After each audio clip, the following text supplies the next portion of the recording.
Hi everybody, what is your concealed carry preference? The Glock 19 Generation 4 chambered in 9mm or the Glock 27 Generation 4 chambered in 40 Smith & Wesson? Well, I chose both. I'd like to do a brief tabletop comparison of these two guns that I own and share my thoughts about them, so let's get started.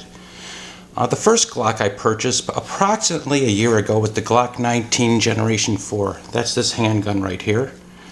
Okay, it's chambered in 9mm, as you can see.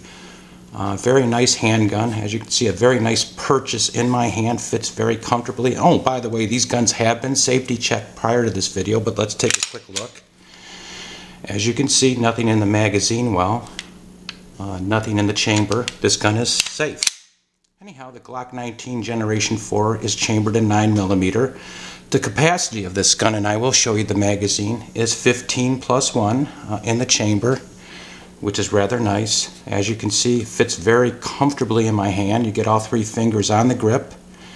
I've put approximately 2,000 rounds year to date through this gun, and I've had absolutely no issues with it at all. It shoots very accurately, and I've enjoyed shooting it. It's very comfortable in the hand, shoots very accurately, has a nice rough grip texture on the Generation 4s, an extra large magazine release which is ambidextrous. It comes on both sides, as you can see, so you can switch that out if you're a left-hander.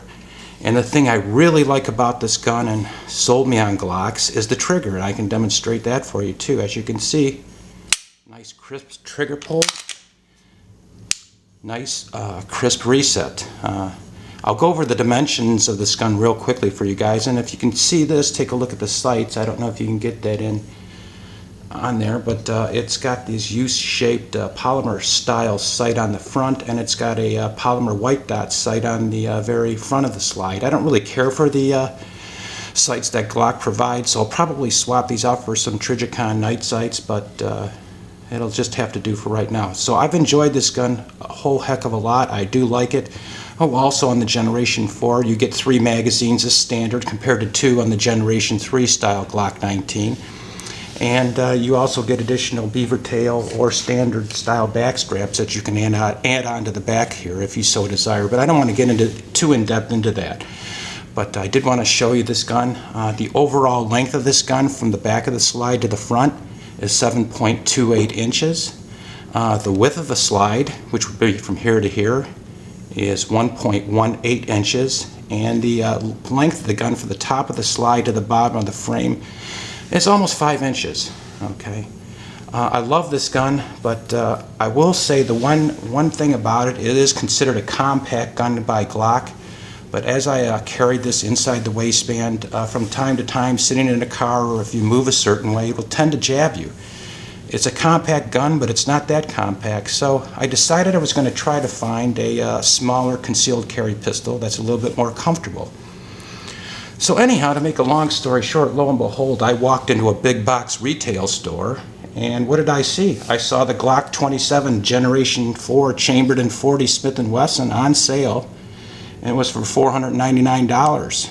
And I said, wow, that's a good price. I haven't seen that type of price for several years, and I decided I was going to purchase this. I just couldn't resist.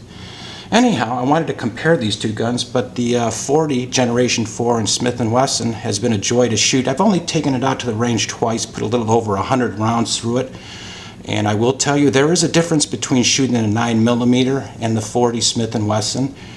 People say it's snappy, it's not controllable. That's not true at all. It just takes some getting used to. The first couple of shots you go, wow, but then you get used to it. So don't let anyone talk you out of going up in caliber. You can't handle it, you can't control it. You certainly can if you practice.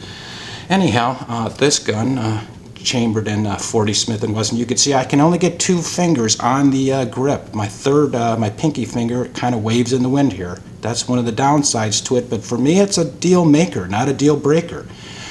And let me show you the dimensions of this particular gun. Oh, by the way, the capacity on this gun would be 9+1. Here's the magazine for the Generation 4 in 40 Smith & Wesson. So you're going to lose a little bit of the capacity compared to the Glock 19, but you're going to get the stopping power of the 40 Smith & Wesson. Dimensions on this particular gun, from the back of the slide to the front of the slide, 6.41 inches. The width of the slide is identical to the Glock 19, 1.18 inches. Same type of night sights, not night sights, I'm sorry, Glock sights. I'd like to get night sights, excuse me on that one. And here's the deal maker for me. The overall length from the top of the slide to the bottom of the slide is only 4.17 inches, okay? And that was a deal maker for me because I do deep conceal inside the waistband, and believe it or not, you may kind of laugh out there and say, well, why did you go with a Glock when you already have a Glock, a compact Glock? Well, this subcompact 27 is much smaller when you put it in your hand or try to put it inside the waistband. It doesn't print or prints very little, and I know it has a lot of competition out there. The Glock 27 has to compete against the XDSs, the Shields, the Cars, and they are thinner. Those particular guns are under an inch in width, and that probably does make a difference inside the waistband. But since I'm used to carrying the 19, that's not a big issue with me, okay? Let's put these two guns together, and I'll give you a brief comparison between the two, so you guys, when you're out there looking for a concealed carry handgun, can make a good decision. But anyhow, let's put these two together here as best as I can. You could take a look at the slides. They're both identical in width. Hopefully you can see that pretty good. Overall length of the gun, sorry about that. Let's set these down here. As you can see, hopefully, the overall length, it's about 3/4 of an inch shorter on the Glock 27, okay? And that makes a big difference when you're carrying inside the waistband. Let's take a look at it from the top side here so you can get a pretty good idea. And hopefully you can see the difference there. Another subtle difference is on the 27, as you can see, they do round or bevel the edges of the slide to make it more comfortable. On the 19, they do not. It's more square, as you can see. So it does make a difference when you carry. Let's take a look at the frame length now, or the grip length, and that's the deal maker for me. That's the part that would stick out of your pants. And hopefully I can get these fairly even for you guys to take a look at. As you can see, there's a big difference there. And that was the deal maker for me. When I put it inside my waistband, it conceals very nicely, and it doesn't print hardly at all. The Glock 19 does print a little bit.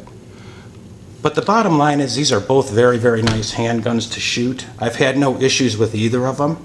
I've been very happy with them. I decided to stay with the 27 as my concealed carry because I'm used to field stripping, cleaning, and taking apart the Glock 19. There's only about 34 parts that you can take out of this gun to completely strip it and clean it, and you can do it in a matter of minutes. So that's the beauty of Glocks. You can depend on them, and I'm sold on the Glock platform. Hope this has been an informative video for you guys. If you have any comments, please feel free to leave them, and please feel free to subscribe. Thanks. Bye-bye.